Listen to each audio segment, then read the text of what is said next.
Ok, entonces la vez pasada nos habíamos quedado en el descubrimiento de la emisión galáctica de la línea de 21 centímetros del hidrógeno neutral, que es una frecuencia que ha sido calculada teóricamente, eh, bueno, digamos, no teóricamente, pero ha sido medida, ha sido medida aprovechando que la teoría detrás de esto es muy sencilla, con una precisión muy alta en reposo. Y entonces es equivalente a una frecuencia de 1420 MHz o 21 centímetros. Y ocurre entonces con una transición de spin, del spin electrónico en particular, cuando el spin pasa de estar apuntando en la misma dirección que, cuando el spin del electrón deja de apuntar en la misma dirección que el spin del núcleo y cambia su dirección de spin. Entonces, digamos, hay una sobra energía en el sentido que la configuración dos spins alineados es energéticamente distinta a tener los spins no alineados. Requiere menos energía tener los spins no alineados, por lo tanto, sobra energía. ¿Sí? Es como dos imanes que es más fácil tenerlos cerca si están apuntando al revés que al derecho.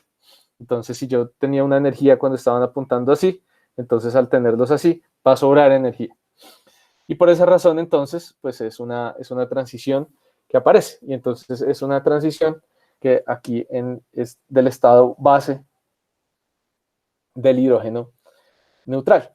Algo importante es que obviamente esta es una transición muy débil, con una energía muy pequeña, y pues por eso corresponde a ondas de radio. Es decir, Van de Hulst estuvo buscando transiciones que fueran muy poco energéticas, entonces estuvo buscando transiciones hiperfinas, que pues efectivamente son interacciones spin-spin.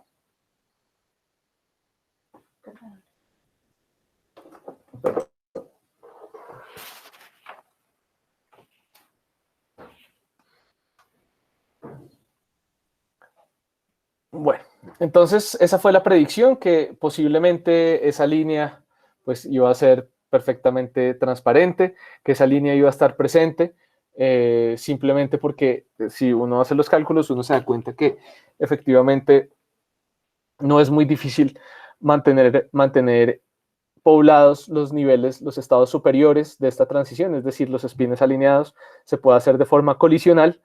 Entonces, en promedio, vamos a tener la suficiente población de átomos de hidrógeno en el estado superior para que espontáneamente decaigan eh, de manera común, o sea, que ocurra bastante para que podamos tener bastante intensidad en la línea.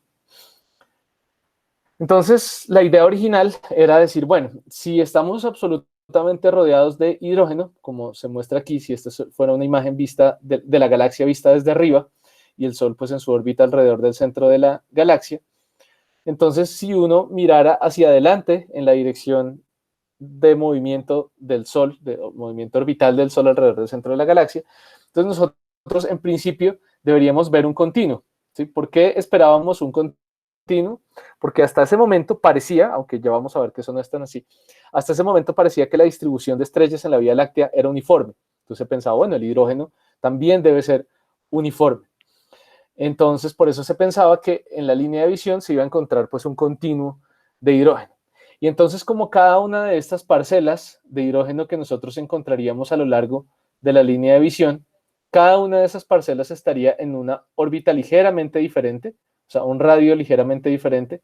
Entonces, sería de esperarse que cada una de ellas se estuviera moviendo a una velocidad un poquito diferente, gracias a la rotación kepleriana de cada una de estas parcelas alrededor del centro de la galaxia. Entonces, lo que se esperaba es que, obviamente, si todas estuvieran quietas respecto al Sol, entonces, pues la línea sería pues perfectamente así angostica y no veríamos nada más, solo la línea. Pero dado que cada una de esas parcelas está emitiendo la línea, o se espera que está emitiendo la línea a una velocidad distinta a la del Sol, entonces vamos a esperar cierto corrimiento.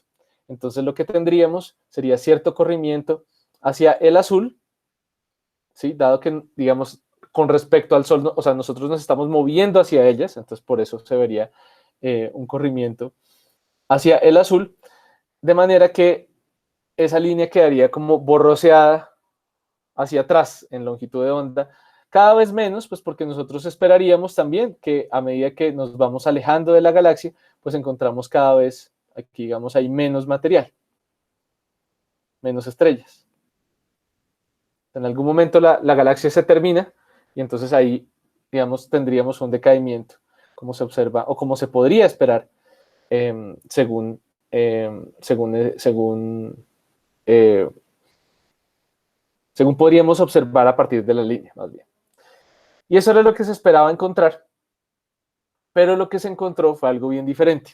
Lo que encontraron Oort, Van de Hulst, Purcell y Ewen es que, de hecho, no había un continuo a lo largo de la línea de visión, a la línea de visión que estamos planteando acá, sino que lo que teníamos eran diversas parcelas discretas, ¿sí? Como una parcela cerca al Sol, que sería esta de acá, o sea, rastreado por esta línea de acá, otra parcela diferente y otra parcela diferente. Y en medio de esas dos parcelas no encontramos nada, o encontramos muy poquito gas de hidrógeno. Entonces, lo que estamos descubriendo es la estructura espiral de la galaxia. Estamos descubriendo que cada una de esas parcelas de gas corresponde a un brazo de la galaxia. Entonces descubrimos que la galaxia es espiral y tiene brazos. No tenemos una distribución uniforme del gas, sino una distribución por brazos. ¿Listo? Ese es el gran descubrimiento. Sí, o sea, no solo el descubrimiento de la línea, sino el descubrimiento de la estructura misma de la Vía Láctea que hasta ese momento no la conocíamos. Ahora, dije ahora rato algo que no es del todo cierto. Dije que se pensaba que la estructura de la galaxia era como un disco uniforme, pero eso no es del todo cierto, porque unos años antes, en 1950, porque esto que estamos hablando, estas observaciones, ¿qué se me hizo? La de atrás. Fue en 1951, estas observaciones que les estoy diciendo. Pero un año antes, en 1950, un par de astrónomos, Nassau y Morgan, habían hecho un catálogo de estrellas tipo OB, es decir, estrellas bastante masivas, es decir, no muy viejas, seguramente, cerca a zonas de formación estelar, y algunos grupos de este tipo de estrellas para los que determinaron distancias. Y lo que encontraron es que en digamos, nosotros teníamos un vecindario de estrellas por acá, y estábamos encontrando otro vecindario de estrellas diferente por acá. Y había un hueco, como se ve aquí, un rift, como como una grieta, no sé, no sé cuál es una buena traducción de esa palabra. Pero sí, digamos como un hueco, una falta de estrellas entre las estrellas cercanas al Sol y estrellas en este otro grupo. Entonces, este vacío se le atribuyó a una estructura precisamente no continua de la Vía Láctea, sino en brazos. Y entonces algo interesante es que ellos no publicaron, mostraron estos resultados en un simposio en este año. Le contaron a todo el mundo, oiga, descubrimos que las estrellas no están uniformemente distribuidas en la Vía Láctea, hay vacíos, lo cual nos indica que seguramente hay una estructura más bien espiral, así como vemos algunas otras galaxias espirales, la nuestra tal vez es espiral, pero ellos no publicaron, no hicieron la publicación, lo dejaron así porque estaban esperando recoger más datos, entonces dijeron no, ampliemos el survey porque este survey es solo como primeros resultados, vamos a recabar más datos. Y pues no, digamos que al poco tiempo, o sea, el año siguiente, 1951, se hizo el descubrimiento de la estructura de la Vía Láctea por medio del, del hidrógeno neutral. Entonces, digamos que ahí fue esta cuestión del que no las hace, las ve hacer, ¿no? Por un año de diferencia, es muy poquito, es muy poquito. Ellos no se sentían lo suficientemente confiados, el grupo de Nassau y Morgan, para publicar sus resultados, y pues los otros se les llevaron el descubrimiento. Pero hay que hacer ¿cómo se dice? La aclaración histórica, que ya la comunidad astronómica tenía indicios de que nuestra galaxia no era una galaxia con disco uniforme, sino con algún tipo de estructura ya desde antes. Ok, entonces permítanme mencionar, esto lo hablaremos más adelante también, pero aplicaciones importantes de la línea de hidrógeno neutral, la línea H1. Primero, nos ayuda a conocer la escala y la estructura de la Vía Láctea sin preocuparnos por que el polvo interestelar nos bloquee la señal. ¿Sí? El polvo realmente no afecta en nada esta transmisión esta propagación de esta línea a través del medio. La longitud de onda es muy larga para que el polvo la absorba. Por otro lado, podemos también hacer algo similar, no solo conocer la estructura y escala de nuestra Vía Láctea y digamos, cierta escala dinámica de nuestra Vía Láctea, sino también podemos conocer lo mismo para otras galaxias, para galaxias externas. Podemos conocer la escala y la dinámica, o sea, cómo está rotando, por ejemplo, la galaxia. Entonces, si nosotros vemos M33, como los plots de aquí, las imágenes de aquí al lado, vemos, por ejemplo, solo las estrellas, pues vemos que están distribuidas con luz visible, las vemos muy claramente. Pero si mapeamos el hidrógeno neutral y mapeamos, por ejemplo, su velocidad, como se ve en la imagen de abajo, entonces podemos dar cuenta de la rotación. ¿Sí? Si aquí este mapa de velocidad nos está diciendo en cada uno de esos puntos estamos encontrando la línea de hidrógeno neutral, pero para los de la derecha, que están más azules, esa línea está corrida más hacia el azul, y para los de la izquierda, esa línea está más corrida hacia el rojo. Entonces tenemos una rotación muy clara y un perfil de rotación muy claro para esa galaxia. Y algo que también podemos hacer entonces cuando mapeamos la extensión del gas de hidrógeno neutral y lo superponemos sobre la galaxia en luz visible, o sea, en estrellas, nos damos cuenta que el hidrógeno neutral va mucho más lejos. O sea, la galaxia es mucho más grande en hidrógeno neutral, por lo menos en extensión, que en simplemente estrellas. Y entonces lo que concluimos ahí es que el gas está siguiendo a la materia oscura. Y entonces, efectivamente, entre el perfil de rotación de la galaxia y la extensión de las regiones de hidrógeno neutral, podemos rastrear muy bien la materia oscura en galaxias, más allá de lo que nos permitiría hacer solo observando estrellas. Otra cosa interesante es que el gas frío también en algunas ocasiones se detecta en absorción, especialmente cerca de núcleos de galaxias activas o núcleos activos de galaxia. Observamos que en el material que rodea el agujero negro supermasivo, a veces el hidrógeno neutral lo que hace es absorber el continuo que está siendo emitido desde atrás. Entonces podemos también rastrear ese medio gracias a la absorción. Por otro lado, también vamos a encontrar interacciones entre galaxias, es decir, vamos a ver cuando galaxias están colisionando, vamos a mapear el gas y vamos a ver entonces, como el gas rastrea la materia oscura, vamos a ver dónde está la materia oscura. O más bien, más que la materia oscura, el gas rastrea la gravedad. O sea, el gas se va donde la gravedad esté, más bien. Y la gravedad, pues, que en casos a estas escalas galácticas, observamos que posiblemente lo que hay es materia oscura, dado que no podemos explicar ni la extensión del gas, ni la rotación de estrellas, ni la rotación del gas, simplemente por la materia visible. Entonces le echamos la culpa a la materia oscura. Pero realmente lo que estamos diciendo es que estamos rastreando dónde está la gravedad, porque el gas sigue a la gravedad. Entonces eso nos ayuda a entender cómo estos mapas de materia oscura alrededor de colisiones galácticas. O sea, no solo creerle a lo que vemos en las estrellas, sino ver cómo están interactuando los halos de materia oscura alrededor de cada una de estas galaxias que pueden estar colisionando.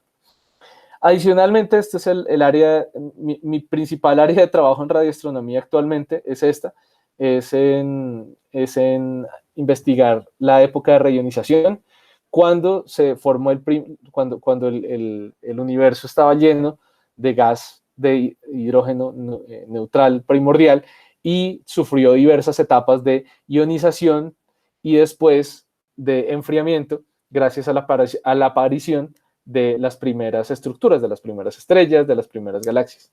Y entonces pues se espera encontrar esa línea, pero pues obviamente a un redshift muy grande, lo cual lo que hace es que nos mueve la línea de 1420 MHz a 140 MHz, y ahí es donde estamos buscándola. Y pues es un trabajo que es bastante actual, en el sentido que todavía no hemos encontrado el hidrógeno neutral, aunque lo hemos buscado, pero realmente hay muchos problemas técnicos ante todo. O sea, no es que lo hayamos buscado y no esté ahí, sino que los problemas técnicos son muy grandes para poder hacer esas detecciones. De hecho, uno de mis estudiantes de pregrado aquí en la universidad está trabajando sobre una validación estadística de una observación que se hizo hace un par de años, que reportaron haber encontrado esta señal, y estamos haciendo una validación estadística de si esto digamos, se puede defender desde lo estadístico o no, como parte de un proyecto más grande de simulaciones de este tipo de señal, para ver si nuestras antenas de verdad van a ser capaces de hacer esa detección. Pero bueno, y finalmente, haciendo surveys galácticos, perdón, galácticos no, sino, uy, puchica, ¿qué pasó? Ya. De surveys de galaxias, entonces se puede averiguar más o menos cuál es también la distribución, es decir, cuál es la ecuación de estado de energía oscura, si logramos hacer un mapeo a muy alta resolución de la distribución de galaxias, pero no a través de luz visible, sino a través del gas, ¿no? Para ver cómo la materia oscura, la energía oscura, perdón, que en sí mismo también es una manifestación, digamos, extraña de la gravedad, está afectando el gas en las galaxias, porque eso es algo que todavía no sabemos con tanta certeza. Ciertamente no estructuralmente, no de manera morfológica. Entonces, eso seguramente es algo que irá a hacer el SKA, porque hasta ahora no tenemos ni la resolución ni la sensitividad para mapear el universo a gran escala en línea de 21 centímetros. Bueno, y de hecho, hablando de línea de 21 centímetros, que antes de cambiar de tema, esto, por ejemplo, uno diría, bueno, ya si esta detección, la primera detección fue en 1951, de la escala y la estructura de la Vía Láctea a través de la línea del hidrógeno neutral. Pero, de hecho, el año pasado salió un estudio liderado por un astrofísico colombiano, Juan Diego Soler, quien trabaja ahorita, ¿dónde es que está? En Alemania. Y entonces fue un mapeo de la estructura de la Vía Láctea a través del gas de hidrógeno neutral, utilizando el VLA, utilizando muchas horas de observación del VLA, y encontró la estructura de la Vía Láctea a una escala y a una resolución que hasta el momento no se había logrado hacer. Encontró una superestructura, además de gas, un superfilamento de gas relativamente extraño, lejos del plano galáctico, al sur del plano galáctico, y lo llamó Magdalena en honor al río Magdalena. Entonces, esto, aunque son descubrimientos viejos, eso no significa que no se puedan mejorar y no pueden estar dando ciencia de punta y nuevos descubrimientos, a pesar de que, digamos, nadie diría, sí, pues eso lo sabemos hace poquito, ¿no? Lo sabemos desde los años 50 ya conocemos la estructura de la Vía Láctea a través de la línea de 21 centímetros, pero pues eso no nos puede detener para decir, debe ser que no hay nada más que mirar ahí, ¿no? Si hay mejor instrumentación, pues a veces volver a mirar un problema viejo nos puede dar un montón de nueva información. Ok. Hasta aquí les mencionaba lo de la línea del hidrógeno neutral. No sé si tienen algún comentario, observación o pregunta. Profe, no, súper bonito eso de Magdalena. Sí, fue chévere. Pero te voy a preguntar algo. Con eso del redshift súper alto, entonces, ¿hasta qué longitudes de onda? Pues habías mencionado un valor de frecuencia que se llegaba, pero ¿cómo hasta qué longitudes de onda tocaría llegar en ese caso? Pues no hice la conversión cuando diste el dato de la frecuencia. Y Bueno, lo que digamos, tenemos, sí, perdón, y dime. digamos, eso con que, ¿cómo afecta, digamos, el tamaño de las antenas que necesitan a medida que la longitud de onda se hace más y más grande? Efectivamente, a ver, para lo primero, entonces, estamos hablando de 1400 megahertz, esa línea, de hecho, no es que la línea se corra exactamente esto, sino que más bien es como un continuo de corrimientos, ¿no? Porque estamos rastreando un rango amplio de zetas, entonces esa línea se corre también y se borrosea, por así decirlo. Y lo otro es que a veces en algunos zetas esa línea está en absorción y a veces está en emisión. Entonces eso es un problema porque no es solo una línea, sino es más bien un continuo, pero es un continuo a través del tiempo. Entonces a través del Z, el corrimiento al rojo, estamos viendo si o lo que buscamos es ver si el hidrógeno a veces está en absorción o está en emisión, rastreando el estado del gas primordial en el universo. Entonces, el Z es la principal variable ahí y lo que hace Z es esencialmente corrernos la frecuencia o la longitud de onda. Entonces cambiamos más o menos un orden de magnitud, o sea, pasamos de estar a 1400 MHz a pasar a 140 MHz, un orden de magnitud, aunque pues como les dije es todo un continuo, realmente esto se está explorando entre los 50 y 250 MHz, pero por dar un número, un factor de 10. Entonces, si estamos hablando que 1420 MHz corresponde a 20 centímetros, a 21 centímetros, entonces la diferencia sería un orden de magnitud. ¿Hacia dónde? Sí, entonces ya sería de 2 metros, pues sería una línea mucho más larga. Pues Correcto. Entonces, llegaría, el ancho de banda se volvería así de grande, o que pues tendría que ser de los 20 centímetros hasta los 200 centímetros que se debería poder cubrir. realmente el problema es justo alrededor de esas frecuencias porque no estamos buscando, o sea, a pesar de que decimos que estamos buscando la emisión de línea, o más bien que estamos buscando la línea, no estamos buscando una única frecuencia, sino todo un continuo de frecuencias. Entonces, el gran problema técnico que deben solucionar estas antenas es que, como tú lo mencionabas, el tamaño de la onda afecta el tipo de antena que yo voy a utilizar. Entonces, el tamaño de antena que necesitamos tiene que tener más o menos ese orden. El orden del elemento receptor, por lo general, es del orden de lambda cuartos. ¿No? Eso lo veremos más adelante cuando miremos el tema de antenas, pero por lo general es por el orden de lambda cuartos cada elemento de la antena, de estas antenas tipo dipolo. Entonces, si estamos hablando de lambda cuartos, estamos hablando de antenas que deben medir por el orden de 50 centímetros, y lo que estamos usando ahora son placas de 50 centímetros, aunque hay muchos diseños, simplemente es como el tamaño aproximado de las antenas. Y el problema es que como estamos tratando de observar un continuo, entonces necesitamos tener una respuesta muy plana en, en la antena. Es decir, la antena tiene que resonar igual a todas las frecuencias que me interesan. No puede resonar más a una que a otra, porque entonces ahí voy a tener problemas para decir si de verdad recibí una señal o simplemente fue la antena que recibe menos señal a una frecuencia que a otra. Eso es bastante problemático. Pero pues sí, no, eso realmente, eso es más o menos el tamaño de las antenas, del orden de 50 centímetros y tenemos varios elementos, entonces pues se pueden extender hasta 1 metro. Pero sí, cada elemento debe tener más o menos ese orden. Ah, Lambda ok. Y cuartos. entonces, o sea, que se vuelve un problema también de tener muy bien caracterizados los receptores, pues de tener muy bien caracterizadas las antenas, saber bien como cuál es ¿cómo se llama eso? Como la capacidad de recibir, pues Y este es pues un de cómo se problema mitiga la eléctrico. señal al captarse. Ese es un problema principalmente eléctrico de simulación. O sea, toca o sea, de astronomía lo que hacemos es pedir o sea, poner los requerimientos, pero el diseño de la antena requiere simulaciones electromagnéticas, requiere esencialmente ver qué tan bien resuena una placa con cierto tamaño, a cierta frecuencia, recibiendo señal de cierto ángulo, sobre un suelo con una conductividad, con cierta permitividad eléctrica, o sea, todos esos factores entran ahí. Pero sí, es un problema de diseño, un problema de optimización, un problema de simulaciones.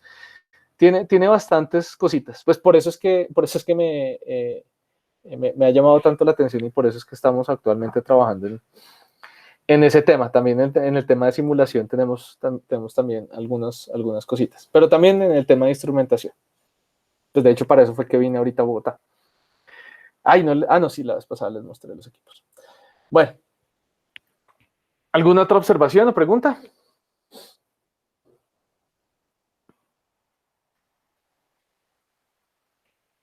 Si no, Profe, sí, continuamos. Ah, sí. Bueno, bien. una pregunta. Dale. Entonces, esta misma técnica de la línea de 21 centímetros se puede utilizar para describir las estructuras de otras galaxias. Obviamente, pues me imagino que teniendo en cuenta el corrimiento del rojo. Correcto, sí. Sí, claro. Muy buen punto. No lo dije, pero claro que si yo estoy mirando otra galaxia y estoy rastreando el gas en esa otra galaxia, yo ya sé que esa galaxia, simplemente por ser otra galaxia, tiene una velocidad respecto a nosotros. Entonces, claro, toda esa línea de por sí ya está corrida, tiene un corrimiento. Lo que se muestra aquí son las fluctuaciones alrededor de ese corrimiento. Eso es. Profe, y por ejemplo, por ejemplo, para buscar la estructura de una galaxia, como tiene un corrimiento, ¿cómo se haría para, cómo decirlo, como desenredar, pues como para no confundir las señales con por ejemplo, con lo de la ¿cómo se dice? Reionización del, Lo de pues la cómo se haría? reionización está mucho más lejos. O sea, el corrimiento al rojo pone esa que reionización estamos hablando, digamos, de los millones de años después del Big Bang. Sí, es muy pronto después del Big Bang. Mm, de las galaxias a las cuales les podemos observar su estructura, están tan cerca, entre comillas cerca, que eso no es un problema. O sea, el problema del hidrógeno de fondo no afecta. No afecta. Pero pues en últimas es un problema estadístico. Es decir, tú lo que tienes es cuando haces un mapa de estos, pues encuentras la emisión en cada uno de esos puntos donde puedes observar la línea, pues lo que observas es, o sea, de hecho cada uno de estos punticos, lo que tenemos es un espectro, es todo un espectro para ese puntico. Ese puntico yo observo en esa dirección y obtengo un espectro. Y ese espectro entonces me da una línea que tiene cierta velocidad, o sea, está a cierto corrimiento y adicionalmente tiene un ancho. Del ancho también puedo deducir algunas propiedades de la línea, como la densidad de columna. Y del corrimiento, entonces puedo deducir simplemente su velocidad. Ahora, yo conozco el corrimiento o la velocidad de esa galaxia posiblemente teniendo otra información, o sea, conociendo alguna otra línea, alguna de las líneas que se estudian en el óptico de las galaxias, pero aún si no, pues lo único que yo tengo que hacer es promedio la velocidad de todas las líneas que vienen de todos los puntos, y lo que dibujo abajo serían los residuos, o sea, como quien dice, la velocidad menos la velocidad de la línea menos el promedio de la velocidad de toda la galaxia. Entonces, por eso tenemos a un lado todo viniéndose hacia nosotros y a otro lado todo alejándose de nosotros. Pero por lo general se trata de siempre buscar la misma información de varias formas, no quedarnos solo con la información, por ejemplo, de la velocidad del hidrógeno neutral, no, sino que se busca referenciarlo con otras líneas que podamos ver, por ejemplo, en el óptico. Listo, profe. Gracias. Bueno. Igual, más adelante volveremos a hablar, no será la última vez que hablemos de la línea de 21 centímetros. Simplemente quería enfatizar la razón por la cual es tan interesante y todos los casos científicos que hay. Igual es que me gusta también ir mezclando ahorita lo que hablemos con casos científicos, porque acuérdense, que tenemos que ir pensando en el tema de las propuestas de observación, de las propuestas que es una parte importante del curso. Y para eso entonces es importante que todas estas ideas les queden por ahí dando vueltas en la cabeza. De pronto esto no les llamó la atención, bueno, sale, pero vamos a ir hablando a medida que vamos avanzando en el curso de los diversos casos científicos que se pueden explorar, entonces para que lo tengan ahí como un registro, que vayan ustedes mismos evaluando a ver si se quieren ir por alguno de los lados que estamos mencionando. Bueno, les quiero contar la historia de un radiotelescopio bien interesante en Holanda, o bueno, un sitio radioastronómico más bien en Holanda, que queda en Dwingelo, que se los mencioné la vez pasada, que es una zona radioprotegida, que queda en un ¿qué debería decir? En un parque nacional. Tuvo su inauguración en 1956, por un tiempo fue el plato más grande del mundo, el telescopio de 25 metros, y pues hizo un mapa muy detallado de la emisión de la línea de 21 centímetros en la Vía Láctea. Actualmente digamos, ya fue comisionado digamos, en cuanto a la ciencia que puede dar, pero es el radiotelescopio más grande amateur del mundo, porque una asociación como digamos ASAC o ASAFI o alguna de estas asociaciones aquí en Colombia, una asociación de radioastrónomos aficionados solicitó a la organización holandesa de astronomía que les permitieran usar el telescopio. Entonces, efectivamente, es un radiotelescopio amateur y lo opera, se llama CAMRAS, y lo opera entonces una asociación de astrónomos amateur. Y recientemente pues le metieron su platica, pero pues salió de plata los bolsillos de los asociados.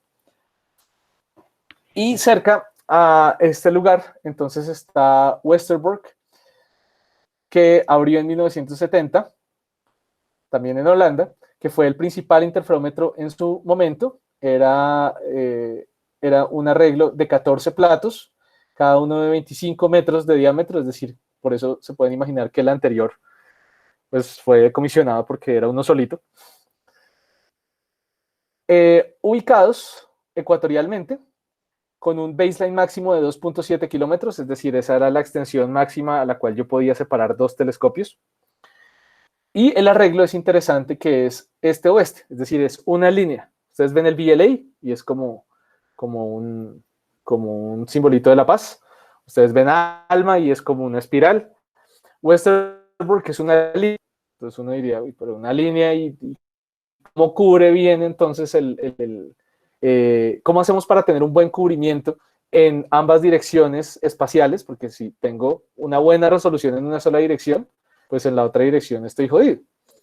Y pues afortunadamente, con la técnica de síntesis de apertura, pues a través de la observación por 12 horas continuas, entonces el arreglo que normalmente es este-oeste, si está observando alguna fuente lejana, entonces de hecho es un arreglo que a veces no es este-oeste, porque la fuente lejana lo va a ver durante 12 horas de esta forma. O sea, el arreglo que es lineal va a tener una forma diferente a medida que va rotando la Tierra a través de, entonces pues se integra, digamos, la señal a través de esas 12 horas y se obtiene entonces no solo resolución este-oeste, sino también norte-sur. Pero eso lo miraremos más adelante y cuando hagamos la simulación, pues que espero que vaya a quedar mucho más claro porque es parte del trabajo que vamos a hacer. Bueno, cubre este rango de 300 MHz a 8 GHz, tiene una muy buena resolución, o sea, superior a un telescopio óptico de menos de un segundo de arco, a 1.4 GHz. Actualmente se le están haciendo algunas actualizaciones por medio de un proyecto que se llama PERTIF, que es un arreglo, es como, porque aquí cada uno de los elementos que están aquí en el foco son elementos individuales, o sea, es un píxel, por así decirlo. Y la actualización que se está haciendo es poner lo que se llama con unos arreglos de tesela como un pequeño CCD, ¿sí? Como poner muchos receptores uno al lado del otro para mejorar la resolución. Ese proyecto Apertif. Durante mi maestría, hace ya bastantes años, bueno, algunos años, no digamos bastantes, pero algunos años yo trabajé con datos de este radiotelescopio y venían en DVD, se lo entregaban a uno en un DVD. Chistoso. La historia de este radiotelescopio es bien interesante porque, bueno, primero hay un libro de un autor holandés muy famoso, Harry Mulisch, y una película, se llama El descubrimiento del cielo, se llama igual que el libro, que es sobre otros temas, pero en particular hablan también de esto, y es que resulta que en la Segunda Guerra Mundial, cerca de este lugar, Westerbork, donde ahora está el arreglo de radiotelescopios, había los alemanes pusieron un campo de concentración. Bueno, más que un campo de concentración, era un campo de paso. O sea, cuando los alemanes llegaron a Holanda, ellos encontraron el trabajo muy fácil para coger a todos los judíos, porque pues los holandeses eran muy organizados y sabían dónde vivían todas las personas y les tenían todos los datos demográficos. Entonces llegaron los alemanes a todos los pueblos y en todos los pueblos decía, sí, ¿cuántos judíos hay? Tantos, ¿viviendo dónde? En tal lado. Entonces se los recogían facilito. Y entonces montaron un campo de paso, un campo de paso en Westerbork, ¿no? Y esta es una foto de cómo era ese campo de paso. Desde aquí salían los trenes a los campos de concentración principales de Alemania nazi, en Dachau, en Auschwitz, todos estos lugares. Pero pues Ana Frank, la historia de Ana Frank pasó por acá. O sea, cuando la cogieron y se la llevaron en tren, pasó por acá. Y toda la familia. Más adelante, cuando se acabó la Segunda Guerra Mundial, el campo quedó abandonado. O sea, nadie lo utilizaba para nada y pues quedó ahí. Resulta que después de la Segunda Guerra Mundial, muchos países aprovecharon para independizarse. Y entonces, por ejemplo, los holandeses tenían una colonia muy grande, muy famosa, que era Indonesia. Y pues los indoneses ya no querían ser más colonia, se independizaron, tuvieron una guerra de independencia de Holanda a finales de los años 40. Y Indonesia son varias islas, ¿no? Son muchas islas, Borneo, Java, Sumatra, varias islas. Una de estas islas se llama, o bueno, un grupo de islas, de hecho, se llaman las islas, las Molucas. Molucas, no Malucas, Molucas. Y estas islas, el grupo de población que vivía ahí era muy, le tenía mucho cariño a los holandeses. O sea, ellos no querían dejar de ser colonia. Ellos dijeron, no, esta independencia no nos va a servir para nada. Han de cuenta como los nariñenses aquí en Colombia, que cuando el resto de Colombia se quería independizar, los pasturos dijeron, no, nosotros estamos bien porque nos vamos a independizar. Entonces, los holandeses, como necesitaban gente para pelear contra la independencia de Indonesia, aprovecharon esa buena fe que tenían con este grupo poblacional, los molucos, y los enlistaron en el ejército y los tenían peleando contra el ejército de independencia de Indonesia. Obviamente esa guerra no la iban a ganar porque ya todos los países europeos estaban perdiendo colonias por todos lados. Los holandeses tampoco pelearon con muchas ganas y dijeron, ¿sabe qué? Cojan y hagan ustedes lo que quieran con eso. Pero entonces se quedaron con el problema de los molucos, porque los molucos dijeron, oiga, si ustedes se van, nos matan a todos, porque nosotros los traicionamos completamente. No fue simplemente como que dijeron, no queremos independizarnos, no, pelearon y mataron a sus coterráneos para no independizarse. Entonces, donde se vayan los holandeses, los matan. Entonces les dijeron a los holandeses, oiga, ¿qué van a hacer con nosotros? Ustedes ya aceptaron que Indonesia se independiza, pero no nos pueden dejar solos. Entonces los holandeses dijeron, sí, es verdad. Pero está bien, vamos a hacer lo siguiente. Vamos a llevarnos a todos los soldados que pelearon por nosotros, junto con sus mujeres e hijos, y nos los vamos a llevar a Holanda un par de añitos, mientras nos fortalecemos y nos devolvemos, y ahí sí les quitamos la independencia a los indoneses, o los devolvemos a ustedes a su casa con más seguridad, no sé, pero por ahora nos los llevamos. Y entonces estos manes, los holandeses, se llevaron a este grupo de personas a miles de personas y se los llevaron a Holanda y no sabían dónde meterlos, no tenían dónde. Dijeron, bueno, ¿qué hacemos con 12.000, 13.000 personas que no son holandeses, no hablan el idioma? Entonces no sabían qué hacer con ellos y dijeron, bueno, vamos a buscar dónde meterlos. Y alguien dijo, pues yo conozco un lugar que está vacío desde la Segunda Guerra Mundial, que nadie usa y que pues tiene techos y campos. Entonces los mandaron para allá, los mandaron para el antiguo campo de concentración nazi y le cambiaron de nombre, pues lo mejoraron un poquito, le pusieron Camp Schattenberg. Eh, eh, y metieron allá a unas 12.000 personas, todos pues obviamente de Indonesia. Pasó algo interesante y es que pues no les dieron educación, no les daban casi comida, no los dejaban votar, no los dejaron integrar. De hecho, pues pasaron décadas y pues no les solucionaron el problema, no los devolvieron a Indonesia. Se volvió la cosa tan grave que Holanda fue uno de los únicos países europeos en tener guerrillas durante los años 60 y 70. Hubo un grupo terrorista de esta gente que vivía en Holanda y secuestraban trenes varias veces, pues pidiendo como una solución al problema. Es como, oiga, nos tienen aquí encerrados en un campo de concentración nazi, no nos dan educación, no nos dan derechos, no nos dan salud.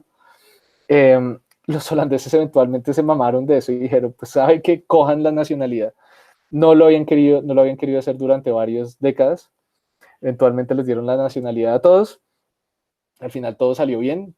Los holandeses estaban con un miedo terrible de que estos asiáticos les iban a cambiar y a dañar la cultura y la nación. Y no, pues se adaptaron re bien. Lo único que querían era derechos. Les dieron derechos y se volvieron ciudadanos ejemplares. Y de hecho todavía, pues uno, pues no solo por la herencia colonialista, pero es súper común encontrar holandeses con facciones, con facciones, digamos, no nórdicas, que tienen apellidos extraños. Y uno va y mira bien el apellido y uno dice, ah, debe ser de por allá. Es bastante común. Y bueno, el caso es que cuando le dieron la nacionalidad a todo el mundo y se acabó el problema de las guerrillas, pues no sabían qué hacer con ese lugar, con ese campo de concentración, y estaba la propuesta de construir un radiotelescopio muy importante, un arreglo de radiotelescopios muy grande, muy importante, y dijeron, pues hagámoslo en un lugar que no estemos usando. Entonces se fueron a este ex campo de concentración, ex campo de refugiados, tumbaron todas las casas y allá montaron el arreglo de radiotelescopios como para decir, olvidemos un poco esa parte penosa de nuestra historia, ahora vamos a hacer ciencia aquí. No sé, no sé si es un poquito una lavada de cara o qué, pero sí es una historia con varios aspectos ahí interesantes. Y bueno, ya en los 70 ya comenzó a operar normalmente. Esto fue una vaina que duró desde finales de los años 40 hasta finales de los años 60. O sea, como 2 décadas fue que estuvieron los molucos sin patria ni derechos. Bueno. Perdón por esta pequeña paréntesis, pero a mí me parece esa historia absolutamente fascinante. Ok, bueno, sigamos entonces con la historia de la radioastronomía, pero ya sin tanta historia humana. Claro, las primeras fuentes radio fuertes, radio intensas, descubiertas fueron, pues bueno, nuestra propia galaxia, fuentes extragalácticas, pero en 1955 se logró a través de este tipo de arreglos de dipolos, parecido, o sea, el principio es el mismo del radiotelescopio de Jansky, de la radioantena de Jansky, para detectar señales de Júpiter. Estos operan también más o menos por el orden de los alrededor de los 20 MHz. Y entonces lo que ocurre es que partículas cargadas son atrapadas por el campo magnético de Júpiter y emiten entonces radiación en estas frecuencias. Las partículas cargadas por lo general provienen de Io, que es lo mismo que causa entonces las auroras en Júpiter. Y esto lo detectó Burke y Franklin. Burke es más famoso por uno de los libros que les puse, el más cortico, el de Introducción a Radioastronomía, que les dije que personalmente no es de mis favoritos, pero él es uno de los autores de este libro de texto y medio sagrado. Bueno, adicionalmente, después se encontraron en radiogalaxias que se habían detectado, se detectaron adicionalmente que no eran fuentes puntuales de emisión, así como una estrella que solo es un puntico, sino que de hecho eran como nubes. Entonces se llamaron en su momento nubes radioemisoras alrededor de galaxias lejanas. Entonces, ópticamente se veía una galaxia lejana por allá, y en radio se veía alrededor de esa galaxia, pues la resolución no era muy buena, pero se lograba ver una emisión en radio simétrica alrededor de la galaxia que estaba por aquí en la mitad. Y la emisión de radio estaba concentrada en estos rectángulos rayaditos que vemos acá. Eso lo hicieron con unos radiointerferómetros en Estados Unidos, por Jennison y Dasgupta. Fueron los primeros en encontrar lo que estaba ocurriendo acá, ¿no? Esto fue en Cygnus A. Claro, a medida que se fue mejorando la técnica de la interferometría, pues ya se pudieron hacer mejores observaciones de lo que estaba ocurriendo en Cygnus A. Entonces ya pasamos de tener 2 píxeles cuadrados en radio alrededor de una galaxia visible, ¿no? en el óptico, a tener dos globos en 1954, a tener ya unos contornos un poquito más definidos en 1968, ya unos contornos de emisión con mucha mejor resolución, y ya en 1974, con mucho más detalle, ver que estos globos simétricos alrededor de la galaxia no eran tan uniformes, sino que de hecho eran nubes pues bastante, pues no amorfas, pero sí más bien como un frente de choque, ¿no? Ya ahora pues, por ejemplo, esto es una imagen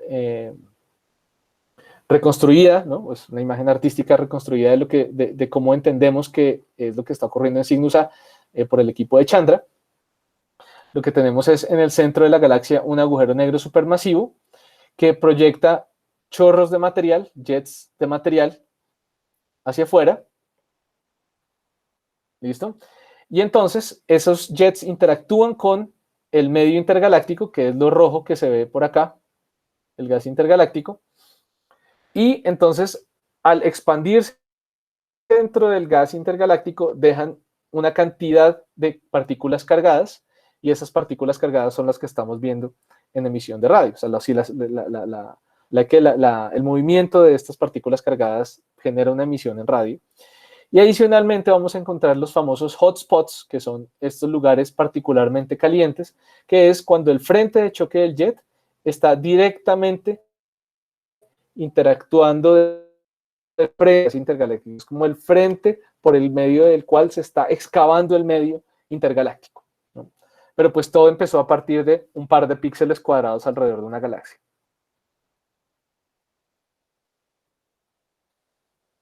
A ver, ¿qué quería yo decir? Esto yo lo tenía aquí. Sí, ¿esto dónde está? Ah, sí, ya me acordé. Bueno, entonces, en un radiotelescopio, por lo general, cuando tenemos una apertura circular, pues tenemos algo muy similar a cuando tenemos una apertura circular en un telescopio óptico.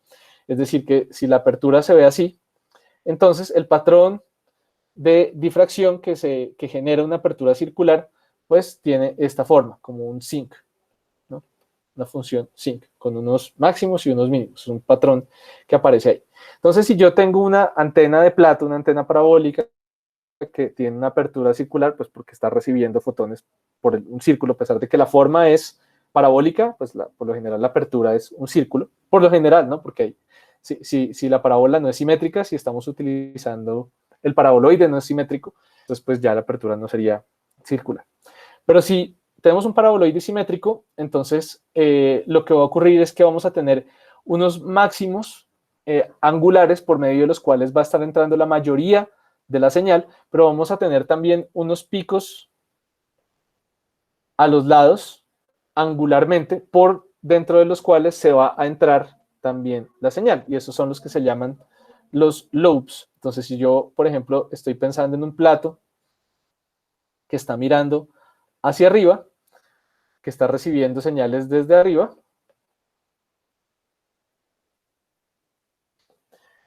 entonces yo voy a saber que la mayoría de esa emisión no va a venir directamente de un punto en el infinito, sino que va a llegar por un ancho, un pequeño ancho, y eso pues es el límite de resolución del telescopio, así como sería, del radiotelescopio, así como sería en el óptico. Y eso se caracteriza a través de un patrón de ganancia, es decir, por qué ángulo me está entrando más potencia de la señal. Y pues obviamente eso depende mucho del ángulo. Pero como les dije, como hay un patrón de difracción, entonces no solo entra fotones por el frente, que es lo que yo deseo, sino también van a entrar de vez en cuando por los lados. Y eso es lo que se llaman los side lobes, ¿no? Es algo que siempre va a estar presente en este tipo de diseños de antenas, simplemente pues por las propiedades ópticas del elemento que está observando. Pero en esencia, mi resolución va a estar dada por el ancho de esto que se llama el haz principal, el main beam. El haz principal tiene un ancho angular, ¿no?, que es el que nos da pues la transformada de Fourier, y esa transformada de Fourier entonces nos dice, vea, el ancho de ese primer pico está por el orden de 1.22 lambda sobre D. ¿Sí? Eso es lo que me da el ancho angular de ese beam principal, de ese haz principal. Pero eso es para un solo elemento, cuando tengo solo un telescopio. Entonces, cuando tengo yo ya varios telescopios y los puedo correlacionar las señales que me llegan a dos radiotelescopios, como se observa acá, entonces puedo aprovechar la correlación espacial que puede haber entre fotones que llegan a diversos puntos, pero que fueron emitidos desde la misma fuente, en el infinito. Puedo hacer una correlación y puedo hacer una reconstrucción, y adicionalmente me voy a ayudar por esta técnica, como les mencioné al rato, la de síntesis de apertura. Síntesis de apertura, que hace que efectivamente, si yo soy una fuente en el infinito y estoy mirando hacia la Tierra o estoy emitiendo hacia la Tierra, entonces dos radiotelescopios, a medida que la Tierra va rotando, van a observar dos regiones de mi emisión que están correlacionadas, pero están correlacionadas en direcciones diferentes. Entonces, eso lo que me ayuda es a explorar diversas escalas espaciales a través de la rotación de la Tierra. Y lo que se hace es reconstruir un mapa como estos que vemos acá, que esto es un mapa UV con el cual nos vamos a familiarizar durante el curso, con el cual nosotros llenamos entonces todas las posibles frecuencias espaciales, ¿sí? todas las posibles escalas espaciales de una fuente lejana. Vamos a tratar de mapearlas, vamos a tratar de llenarlas por medio de diversos pares de telescopios que están observando una misma fuente, y aprovechando pues la rotación de la Tierra también. Y pues eso se desarrolló por la necesidad de resolución, ¿sí? Y aprovechando entonces la rotación de la Tierra para llenar, para completar la imagen. Y entonces lo que se va a lograr es que el brillo del cielo se reconstruye como la transformada de Fourier, una transformada bidimensional de las frecuencias espaciales, es decir, de lo que observamos con cada vez que miramos que un telescopio es una pareja en cierta ubicación. Eso es un punto. Y si llenamos con muchos puntos, es decir, con muchas observaciones, entonces podemos tomar una transformada de Fourier de todos esos puntos y reconstruir una imagen. Y ese es el descubrimiento de Martin Ryle. Él también trabajó para tratar de llevar esta técnica de interferometría aún más lejos, Aquí estamos viendo uno de los primeros intentos de hacer interferometría de base muy amplia, es decir, una interferometría donde los telescopios no están directamente conectados a través de, digamos, conectados a un solo correlador, sino donde estamos tratando que un telescopio observa al mismo tiempo que otro, no están conectados físicamente, pero después me llevo las señales a un correlador para correlacionarlas. Entonces, para poder llegar a resolución muy por debajo de los segundos de arco, o sea, no solo alrededor de los segundos de arco, como por ejemplo lo podía hacer Westerbork, sino ir aún más allá, entonces para eso se desarrolló la técnica de VLBI, de Very Long Baseline Interferometry. Los primeros baselines grandes fueron alrededor de 50 kilómetros, como vemos acá, y lo que hacían era montar antenas sobre trailers y se los llevaban a diferentes partes, en particular aquí de Reino Unido. Esto es un experimento de Jodrell Bank, del observatorio de Jodrell Bank. De hecho, las primeras grandes baselines, la primera gran baseline que se pudo verificar, o sea, de varios cientos o miles de kilómetros, fue a través de una colaboración entre el observatorio de Haystack en el MIT y Onsala en Suecia, donde se tomaron observaciones de una misma radiofuente en estos dos puntos de la Tierra y se hizo la primera correlación. Los correladores tienen estos nombres, ustedes seguramente los van a ver en el futuro o van a escuchar alguna vez en el futuro de los nombres de estos correladores, se llaman Mark I, Mark II, Mark III. Estos funcionaban con cinta magnética. De hecho, hasta hace relativamente poco tiempo era la manera más eficiente de grabar grandes cantidades de datos crudos muy rápido. Les cabían 16 megabytes a cada cassette y gastaban alrededor de 480 cintas para un día de observación, ¿no? Era de 480 cassettes, digamos, o sí, rollitos. Y entonces, en 1968 hicieron la primera baseline de estas a muy alta resolución y lo que detectaron fueron radiofuentes muy compactas. Es decir, se pusieron a observar radiofuentes extensas, como por ejemplo Cygnus A, y se daban cuenta que en el centro de la galaxia también había una gran cantidad de emisión compacta. O sea que las radiofuentes no eran solo muy luminosas en las partes externas del material expandiéndose hacia afuera, sino en el centro, desde donde se estaba proyectando el material, también había una gran cantidad de radioemisión. Bueno, y los baselines que estamos hablando es del orden de 8.000 kilómetros, ¿no? Y con eso entonces se lograba una resolución de milisegundos de arco, ¿no? Si estamos hablando de distancias cosmológicas, un milisegundo de arco corresponde a una distancia de apenas 10 parsecs, que no es nada. Es muy bueno. Bueno, aquí vemos otro correlador, el Mark VI, ¿no? Que pues ya tiene unas capacidades muchísimo mejores, puede almacenar 370 terabytes, puede correlacionar cuatro módulos de estos al día, y una velocidad de 16 gigabits por segundo, ¿no? Y pues están dispuestos en diversos centros en el mundo. Deben haber muy pocos, a ver, ¿cuántos habrá? Unos 5 tal vez, máximo, en cualquier momento dado del mundo hay 5 correladores, o tal vez menos. Los más famosos son en Holanda, en Estados Unidos, son como en Reino Unido también hay uno, en Japón hay otro, en Australia seguramente hay otro, donde hay más. Yo creo que esos son como los principales correladores. Esos son equipos sumamente costosos para poder correlacionar los datos, por ejemplo, del Event Horizon Telescope. Se necesita llevarlos físicamente a un correlador.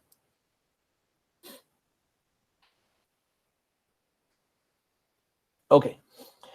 Entonces, claro, al dar estos saltos tecnológicos se descubrió una gran cantidad de nuevas fuentes de emisión de radio. Entonces, ya en los 60 se conocían muchas de esas fuentes. En el sistema solar se conocía el Sol, Júpiter, en la Vía Láctea, supernovas y los remanentes de supernovas y nubes de gas interestelar también también era posible detectarlas a través de emisión de radio. Pero las fuentes más comunes que fueron descubiertas eran estas fuentes dobles, como la de Cygnus A, asociadas con galaxias activas que estaban a distancias cosmológicas, ¿sí? Donde la emisión de radio parecía lejos de lo que veíamos, perdón la redundancia, lo que veíamos visiblemente de la galaxia. O sea, veíamos las estrellas de la galaxia y veíamos muchísimo más lejos esta radioemisión, ¿no? Y normalmente, pues esto abrió todo el campo de, de, de investigación en AGNs, porque pues la luminosidad de esas fuentes no era posible explicarlas por medio de simplemente fusión nuclear, ¿no? Bueno, aquí a la derecha vemos simplemente cómo se ve por el VLA los remanentes de esta supernova 1572, más conocida como la supernova D. ¿Alguien?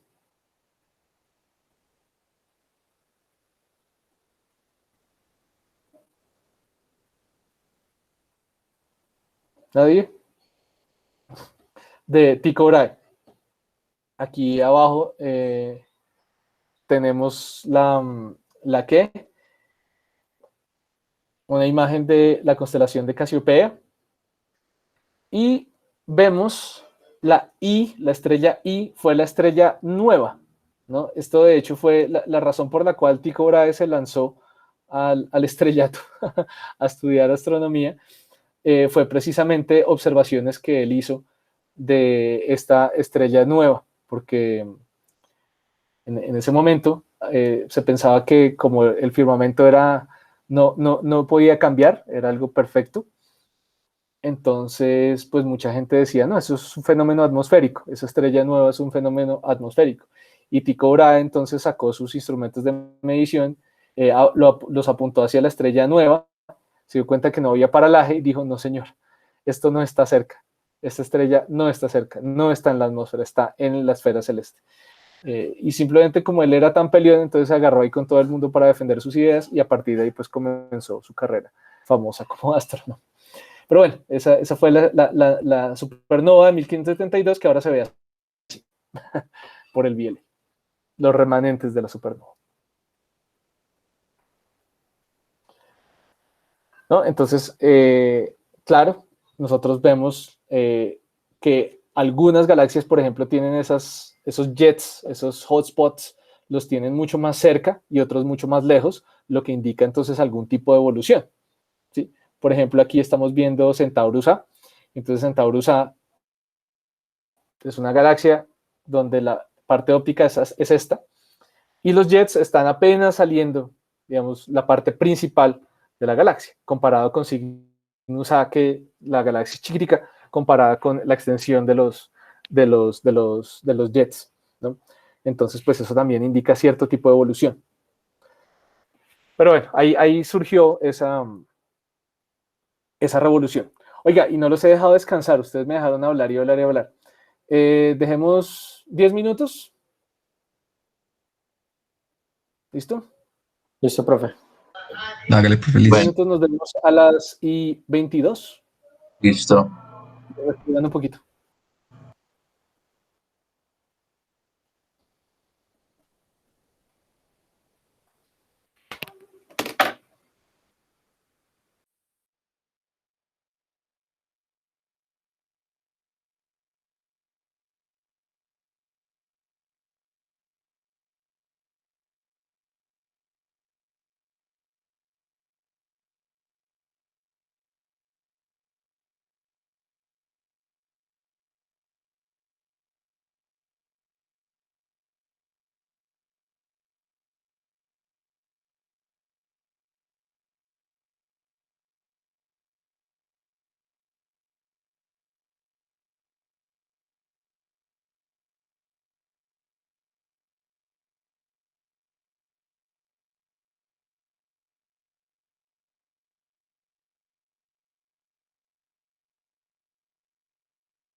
Bueno, ¿estamos? ¿Estamos? ¿No estamos? Sí, profe. Listo. Sí. Bueno, sigamos un ratico más. Pues igual ya, ¿cuánto llevaba? O sea, 5, 1 hora, 5. Ok, bueno, hagámoslo un ratico más. Digamos unos 20, 25 minutos. 20 minutos, digamos. A ver si lo logro. Bueno, quería mencionar algunos instrumentos importantes históricos, pero también pues algunos instrumentos que todavía están en uso, que pues son históricos, pero están en uso. Aquí esta es una lista para que ustedes miren más adelante como una evolución de los radiotelescopios, pues desde el primer instrumento de Karl Jansky hasta, pues esto es en el siglo XX, hasta la construcción del telescopio de Green Bank de 100 metros en el año 2000, ¿no? 70 años de radiotelescopios. Bueno, tenemos el telescopio Ryle, que fue pues uno de los primeros, si no el primer arreglo radiointerferométrico. Estamos hablando de 1957, cerca a Cambridge, 8 platos de 13 metros, también arreglo este-oeste,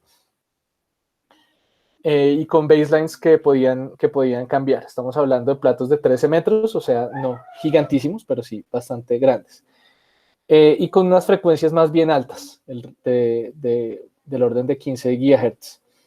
Ahora se convirtió en un arreglo llamado el AMI Large Array, que simplemente como permite una configuración muy compacta, entonces permite una gran sensitividad, aunque la resolución no es excelente. Es una resolución obviamente más bien regular, de minuto de arco, pero pues con una muy buena sensitividad. Bueno, después, porque aquí la mayor baseline de la que estábamos hablando es el orden de todas maneras de kilómetros. Por aquí estamos hablando también todavía de baselines del orden de 1 milla, también en el 64, una nueva versión con platos más grandes, menos platos, pero más grandes. Y fue en este que Ryle probó la técnica de interferometría de apertura sintética, o sea, aprovechando la rotación de la Tierra, ¿no? Con unas frecuencias más bajitas. Entonces la resolución no era tan buena como para frecuencias más altas, pero pues no era mala. Aún mejor que la de solo el ojo, pues ya fue un gran logro. Y fue entonces con estos instrumentos con los que se probó la técnica con la que le dieron el premio Nobel a Ryle en el 74. Los australianos también son muy buenos en radioastronomía. Ellos empezaron pues un poco más tarde, pero de todas maneras tienen unos instrumentos muy buenos. Este es uno muy bueno, el ATCA, de los años 80, observaciones de onda centimétrica, o sea, también estamos hablando de entre, digamos, 1 GHz y 10 GHz. 6 platos de 22 metros. Se pueden mover a lo largo de rieles de 3 kilómetros de largo, y es el principal, o bueno, digamos, fue el principal interferómetro en radio en el sur, ¿no? Algo importante, en el hemisferio sur. Algo importante para notar es que, pues, ALMA es un interferómetro tremendísimo, pero las frecuencias en las que se observa no son estas mismas, o sea, es un observatorio milimétrico y submilimétrico, o sea, que en términos de interferómetro a estas longitudes de ondas centimétricas, el ATCA fue el que mandaba la parada prácticamente hasta que los sudafricanos montaron Meerkat, que también es operado en ondas centimétricas, pero pues es muchísimo mejor. Pero durante mucho tiempo esto fue muy bueno y todavía se opera, todavía es muy bueno, todavía es muy útil. El semestre pasado, con una de nuestras invitadas al coloquio de orígenes, Viviana Rosero, ya trabaja en el VLA, nos contaba informalmente que a pesar de que ella trabaja en el VLA, y uno diría, no, pues seguramente todos sus datos son del VLA, y ella decía, no, muchas veces es más fácil para mí obtener datos del ATCA que del VLA, que me dan tiempo de observación en NATCA que en el VLA. O sea, si yo paso la misma propuesta de observación al VLA, me van a decir que no. En cambio, en NATCA puede que sí, porque está pues menos solicitado. Bueno. Profe, pero todavía está abierto ese observatorio. Que yo sepa, sí. El ATCA sí. Pues a menos que haya pasado algo raro durante la pandemia, pero no creo. Bueno, está el VLA, el famoso VLA, ahora llamado el Jansky VLA. Pronto cambiará, bueno, pronto no, en unos años cambiará de nombre, ahorita lo mencionaré. Queda cerca de Socorro, Nuevo México. Abrió en 1980. Tiene 27 platos de 25 metros y cubre un baseline máximo de 36 kilómetros gracias a estos rieles que vemos acá. O sea, tiene varias configuraciones compactas y configuraciones extendidas. Cubre un rango muy grande de frecuencia. Fíjense que vamos hasta frecuencias muy altas, donde la humedad ya comienza a ser, la humedad en el aire, el vapor de agua comienza a ser un problema, pero pues queda relativamente alto y además en un lugar relativamente seco. Entonces, digamos, puede operar bien ciertas épocas del año a esas frecuencias. Puede llegar a una resolución muy pequeña, del orden de 0.05 segundos de arco a 42 gigahertz. Es pues uno de los principales radiotelescopios en el mundo. Y actualmente lo están convirtiendo en el Next Generation VLA y van a poner platos, entonces, aparte de la configuración original del VLA, por acá, van a poner una configuración compacta. Esto es una escala de más digamos, por el orden de los 500 metros. Bueno, no, digamos un par de kilómetros. Digamos, esto es a lo largo de unos 100 kilómetros y esto es pues a lo largo de los varios miles de kilómetros. Van a poner muchos platos similares a los que están actualmente y como van a estar en lugares tan distintos, entonces cada uno de los platos va a tener que ir con un radiómetro. La vez pasada les comentaba sobre los radiómetros, y pues como algunos de estos platos van a ir en México, entonces ahí en la UNAM hay gente trabajando ahorita en ese tema. Es un tema que me llama la atención también, de todo por el tema de los radiómetros de bajo costo, porque obviamente no le pueden meter radiómetros carísimos si van a meter todas esas antenas. O sea, no puede valer más el radiómetro que la antena. Entonces están trabajando mucho para bajarle el precio, bajarle el costo a los radiómetros. Pero pues obviamente va a ser muy tremendo, va a ser competente. O sea, a ver, va a tener flexibilidad que no va a tener, por ejemplo, el SKA, pero le va a competir duro. Pero pues estamos hablando de que todavía faltan unos añitos, 2034, que empiecen a trabajarle bien. Bueno, en la India hay un arreglo que se llama el GMRT, el Giant Meter Wave Radio Telescope, que lo instalaron en 1995. Es un interferómetro que funciona también con apertura sintética, con rotación terrestre. Tiene 30 platos de 45 metros. El rango de frecuencias, como es un lugar muy húmedo, no sube tan alto, va hasta unos 1500 megahertz, pero pues puede hacer mapeos del cielo con una resolución similar a la óptica, o digamos a típica óptica de un segundo de arco, a 1.4 GHz. Es muy poderoso a bajas frecuencias. El viejo telescopio Lovell, como les contaba la vez pasada, hecho en la posguerra, 1957, plato de 76 metros, actualmente todavía funciona. Cubre frecuencias no muy altas también. Lo construyeron, como les dije, ingenieros ferroviarios que habían trabajado en la guerra. Incluye materiales de naves de guerra de la Segunda Guerra Mundial. La resolución no es excelente, a pesar de que es un plato gigantesco. Estamos hablando de una resolución de 12 minutos de arco. Ante todo, ahorita ese telescopio se utiliza en conjunción con otros, o sea, se utiliza como parte de un arreglo interferométrico. De hecho, pues el telescopio Lovell fue el utilizado para verificar que los rusos fueron los que ganaron la carrera espacial en la Luna, por lo menos en quién iba a poder posarse en la Luna y transmitir desde allá. Efectivamente, ¿cómo era que se llamaba? Luna 9, que tomó fotos de la Luna y las mandó a la Tierra, y pues desde el telescopio Lovell verificaron, dijeron, pues apuntemos las antenas hacia allá a ver si sí, y efectivamente estuvieron, pues no era un plan, ¿no? O sea, no se hablaban con los rusos, simplemente los rusos dijeron, estamos haciendo esto, y los del telescopio Lovell dijeron, oigan, apunten esa vaina para allá a ver si nos llega la señal, y los rusos no codificaron las fotos, entonces simplemente llegaron y pues chévere porque lo verificaron, pero al mismo tiempo, pues, hombre, un poquito de cuidado no habría sobrado. Bueno, en Australia está el radiotelescopio de Parkes, es un plato de 64 metros, móvil, es uno de los platos más grandes en el hemisferio sur.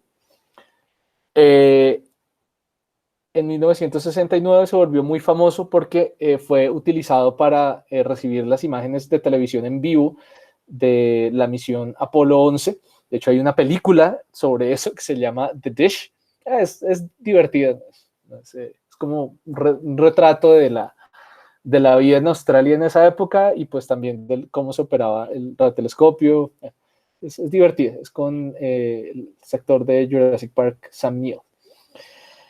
Bueno, tiene un receptor multi-as, como el que les comentaba, que tiene pues varios elementos, no solo uno aquí, a 1.4 GHz. Ha sido utilizado para cronometría, para descubrimiento de púlsares.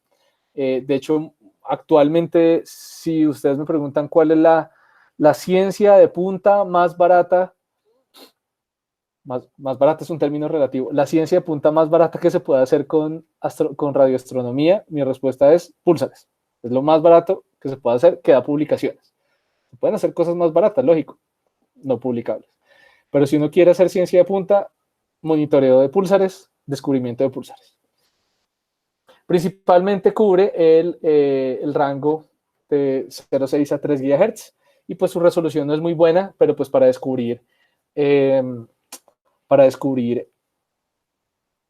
pulsars no es necesaria una buena resolución, se necesita más sensitividad, ¿no? Porque los pulsares son objetos pues muy compactos, entonces de por sí ninguna resolución, por buena que sea, va a distinguir estructura dentro de un pulsar. Lo que se necesita es poder coger varios de los fotones que nos llegan de los pulsares. Bueno, tenemos el Green Bank, que vio primera luz en el año 2000. Es un plato de 100 por 110 metros, lo cual significa que es offset. ¿Sí? Ustedes se dan cuenta que la bocina de alimentación o la parte, el secundario, digamos, el primario, perdón, está un poquito lejos del centro, y eso es pues porque es un pedazo del paraboloide que no es el central, sino es un poquito al lado, por eso se llama offset, tiene un corrimiento. Y es el plato más grande que se puede apuntar, y de hecho, esto no sé si está en el Guinness de Records, en el libro Guinness de Records, pero es el objeto hecho por el hombre movible más grande sobre la Tierra. Tiene una superficie activa, eso significa que cada uno de los paneles que constituyen el plato se pueden mover, tienen actuadores, y eso se hace principalmente porque es un objeto tan grande que se distorsiona, la gravedad lo distorsiona, lo dobla si cambia su orientación. Entonces, para compensar ese efecto de la gravedad, entonces hay actuadores que mueven los paneles hacia adelante y hacia atrás, o hacia un lado y hacia el otro, para recuperar su forma. Cubre un rango, como les dije también la vez pasada, o hace no me acuerdo cuándo les dije, un rango bastante amplio de frecuencias, sube bastante, sube casi hasta cientos de gigahertz, pero también, como lo mencioné, no puede observar todo el año. No puede observar todo el año porque la humedad es un problema grande el vapor de agua es un problema grande a esas frecuencias tan altas. Y pues por su ubicación, como no está tan al norte, entonces puede ver unas 3/4 partes del cielo, hasta una declinación de menos 40 grados. Bueno, el segundo radiotelescopio más grande móvil del mundo es el de Effelsberg. Es un plato de 100 metros, fue el más grande del mundo hasta que funcionó el de Green Bank. También el paraboloide se deforma activamente y tiene una resolución angular de 10 minutos de arco, o sea, regular, pero bueno. Está el ex Arecibo, es que no actualicé las diapositivas, pero esto es un PDF, actualicé las diapositivas en el PowerPoint y se me olvidó actualizar el PDF, pero aquí debería decir 1963 hasta 2021. Estaba ubicado en una depresión natural, en un valle natural. Era el plato, fue durante mucho tiempo el plato más grande no móvil del mundo. Tenía pues una capacidad de observación relativamente limitada en declinación y una resolución de 3 minutos de arco a 1.4 GHz. Ahora tenemos el FAST, que es, pues, fue la competencia, pero pues ya no hay competencia porque ya la Arecibo no existe y es de 500 metros de diámetro. Bueno, tenemos ALMA. ALMA, algo curioso que quiero que conozcan es que ALMA todavía no está terminado, a pesar de que ya todos los platos están en funcionamiento y está tomando datos científicos constantemente desde hace, pues constantemente quiero decir de manera, ¿cómo se dice? Quiero buscar un sinónimo para eso. Digamos, de manera confiable, o sea, no se ha dañado, no se ha parado para hacerle refacciones, no, ha seguido, ha tomado datos desde que vio la primera luz, si no estoy mal, en el 2014, creo, 2013, pero todavía le están poniendo partes, todavía le están poniendo receptores, no está observando todas las bandas que se suponía que tenía que observar. Principalmente las primeras bandas que entraron en línea fueron las bandas de frecuencias más altas, que eran como las más llamativas científicamente. Las de frecuencias más bajas se les han puesto largas y todavía ahí se están trabajando. De hecho, ahorita se están probando sistemas para la banda 2 y 3. Ahorita estoy trabajando en un proyecto también con Chile y ahorita pues acabamos de empezar con un estudiante de maestría, aquí en la universidad, para ver si hacemos un proyecto con un pequeño subsistema de uno de los receptores de banda 2 y 3, que es las bandas más bajitas, como alrededor de 100 GHz y para abajo. Bueno, pero pues él alcanza hasta casi los terahertz, es decir, casi 600 GHz, es algo común. Y pues nada, es el principal radiotelescopio o el principal arreglo de radiotelescopios operando en las longitudes de onda submilimétricas. Y pues como les mencioné también, dado que a estas longitudes de onda la absorción atmosférica por el vapor de agua es muy grave, entonces por eso está a 5.000 metros de altura sobre el desierto de Atacama, el lugar más seco del mundo. Y aún así no puede observar tampoco todo el tiempo. Bueno, a futuro viene el SKA, que es el Square Kilometer Array, que como les mencionaba, nos va a romper récords en sensitividad, principalmente, pero pues va a tener también un cubrimiento en baselines muy bueno. Es un proyecto global de 70 instituciones de 20 países. Va a tener 3.000 platos de 15 metros de diámetro. La idea es, digamos, se llama así porque la idea es completar un área de colección combinada de 1 kilómetro cuadrado. Cuando produzca datos crudos, va a producir alrededor de 1 exabyte de datos crudos en un día, más que el tráfico total de Internet en un día. O sea, va a producir bastantes datos crudos. Actualmente se está construyendo, o sea, los últimos, digamos, 10 años y actualmente se está construyendo toda la infraestructura especializada para manejar esa tasa de producción y reducción automatizada de datos. Hay mucha gente trabajando, ante todo en Sudáfrica. Hay unos proyectos muy interesantes en computación de altísimo desempeño que está pues rompiendo récords también, porque pues obviamente se están trabajando con IBM, por ejemplo, pero eso no significa que IBM simplemente tenga en el catálogo los equipos ya listos para salir a producción para manejar esta tasa de datos. Eso no existe, entonces por eso les toca crear todo el ecosistema de software y de hardware que va a poder manejar toda esa tasa de producción de datos. Es bien interesante escuchar a esa gente que trabaja en esos sistemas hablar, es tremendo. Tienen que saber de todo ese ecosistema de computación de alto desempeño, de altísimo desempeño, la locura.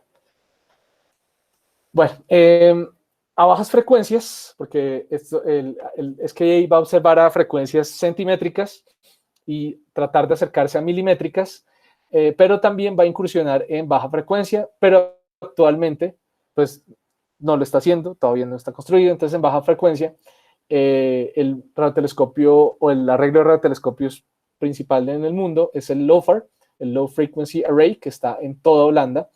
Abrió en el 2011.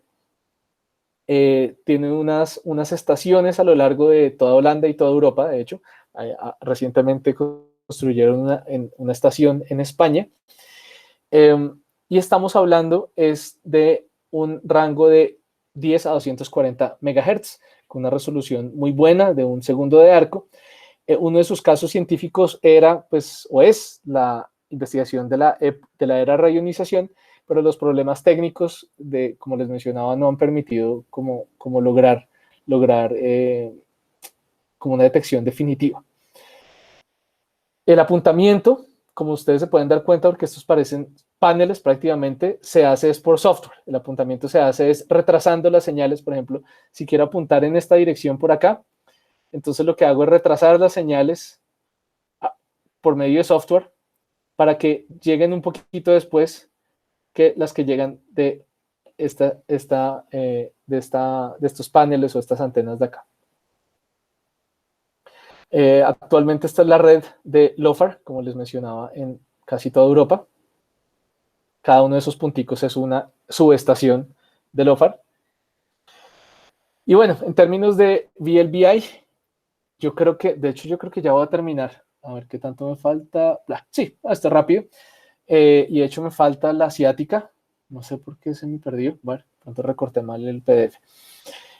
Tenemos la red europea de VLBI, que es operada por Jive, que queda también en Holanda, en Astron, cerca a Dwingelo, donde queda uno de los principales correladores del mundo, y pues recibe datos de todos estos telescopios. Obviamente no están conectados en vivo, en directo, sino que se graban los datos por aparte y se llevan a Jive.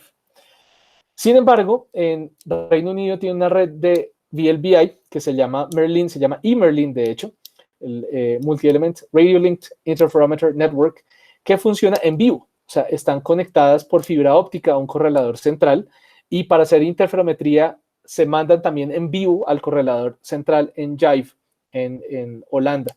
Entonces es un equipo, estos radiotelescopios no están súper lejos, pero pues por su capacidad de operación, pues es un instrumento muy, muy importante en el mundo. Hace un par de años un estudiante dirigió una tesis de maestría de un estudiante que le conseguimos una beca para hacer una maestría de investigación desarrollando un tipo de software para visualizar los datos en megapantallas, ¿cómo se llama? En Powerwalls se llama, de eMerlin. Y estuve allá, por eso estuve allá también hace un par de años visitando Reino Unido.